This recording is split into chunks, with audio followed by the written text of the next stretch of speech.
Militer Myanmar atau dikenal sebagai junta militer telah meratakan sejumlah besar bangunan yang berfungsi sebagai pusat operasi penipuan daring atau online scam di wilayah perbatasan dekat Myawaddy. Tindakan keras ini terjadi di tengah tekanan internasional yang meningkat, terutama dari Tiongkok terhadap sindikat kejahatan cyber yang berkembang pesat di zona konflik. Penghancuran masif dilakukan di kompleks yang dikenal sebagai Kaka Park pada akhir Oktober hingga awal November 2025. Sumber militer mengkonfirmasi bahwa mereka menggunakan peledak dan eksavator untuk merobohkan hampir 150 struktur bangunan yang diklaim sebagai sarang cybercam dan perjudian ilegal.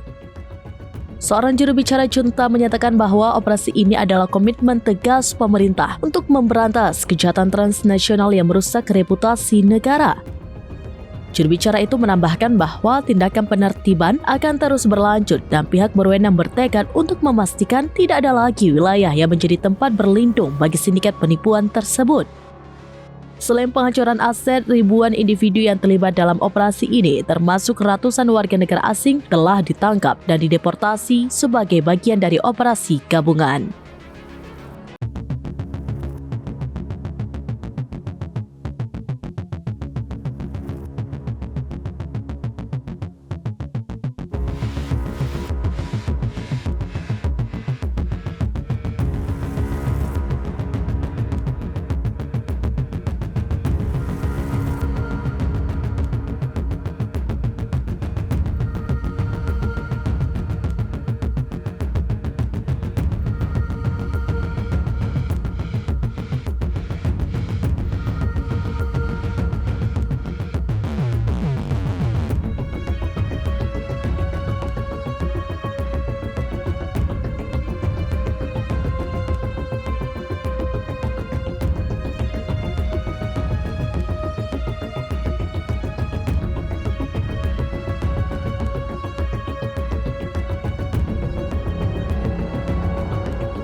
Download Tribun X sekarang, menghadirkan lokal menjadi Indonesia.